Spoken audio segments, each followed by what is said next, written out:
Hello बच्चों, let's read the question. Question says, let two fair six-faced dice A and B thrown simultaneously. If E1 is the event that die A shows up, or E2 be the event that die B shows up too, and E3 is the event that the sum of numbers on both dice is odd, then which of the following statement is not true? First option is E1, E2, E3 are independent. Second option is E1 and E2 are independent.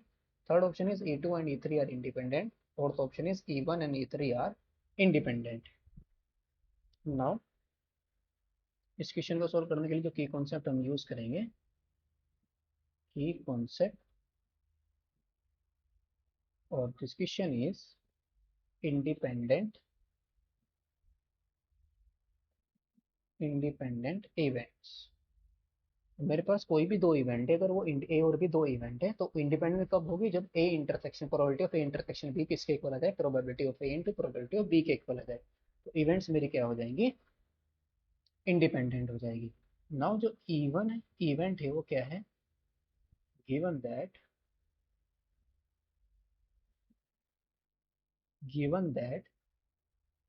जो event even है, even is the event, even event हमारी क्या है? Even even क्या है? Dia ए, यानी कि जो डाइस ए है, shows up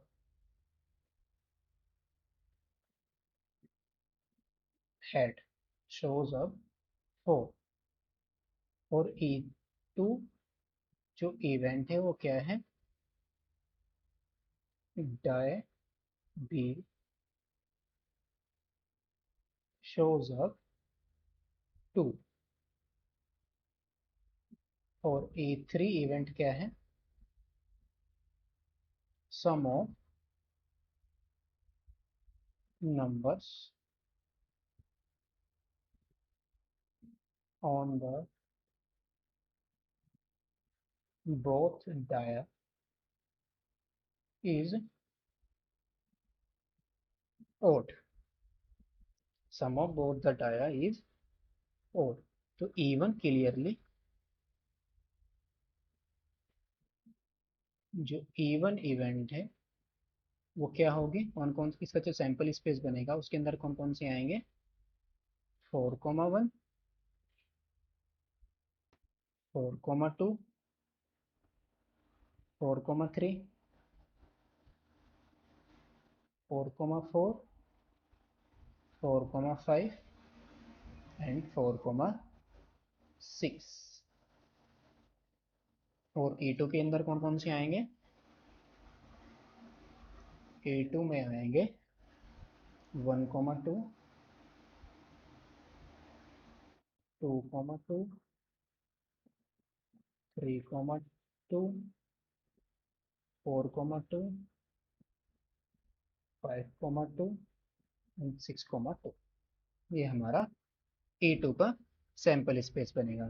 तो this implies probability of E1 is equal to कितनी आ जाएगी? 6/36, that is favourable upon total, तो ये आ जाएगी 1/6। And probability of E2 is equal to, ये भी 6/36, तो ये भी कितनी आ जाएगी? 1/6। और जो E3 का जो सैंपल स्पेस बनेगा, E3 के अंदर कौन कौन से नंबर आएंगे? 1,2 आएगा, एक 1,4 आएगा, 1,6, 2,1, 2,3, 2,5 एंड 3,2। और कौन कौन से आएंगे? 3,4, 3,6, 4,1, 4,3 और 4,5 एंड 5,2, 5,4, 5,6, 6,1, 6,3 and 6,5। ये हमारा सैंपल स्पेस बनेगा फॉर E3। तो probability of event E3, that is probability of event E3 is equal to कितना आ जाएगा, 1 अपॉन, दैट इज 18 अपॉन 36, तो यह आ जाएगी 1/2। Now now probability of E1 intersection E2। तो E1 इंटरसेक्शन E2, ये क्या है हमारे, इन दोनों के अंदर क्या कॉमन है, E1 और E2 में 4,2, तो यह आ जाएगी 1/36 इज इक्वल टू कितना आ जाएगा, 1/36। और ये किसके इक्वल है, 1/6 इंटू 1/6। और this implies probability of E1 intersection E2 is equal to probability of E1 into probability of E2. This implies E1 and E2 are independent.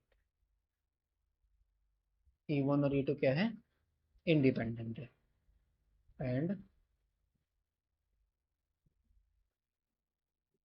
Probability of E2 intersection E3, E2 और E3 में क्या common है, E2 और E3, इसकी probability कितनी आ जाएगी, 3/36, यानी कि 3 कॉमन है, तो वेरिएबल कितने, 3/36। ये कितना आ जाएगा, ये आ जाएगा हमारा 1/12। और ये किसके इक्वल है, probability of E2 into probability of E3। तो this implies E2 and E3 are independent. E2 और E3 भी हमारे क्या है, इंडिपेंडेंट है। Now E1, probability of E1 intersection E3, ये कितनी आ जाएगी हमारी, ये भी 3/36, दैट इज 1/12।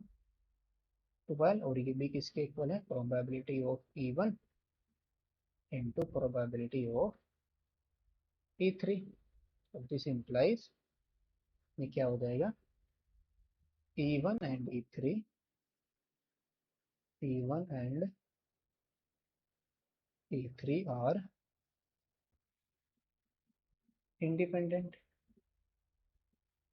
नाउ तो हम चेक करेंगे probability of E1 intersection E2 intersection E3।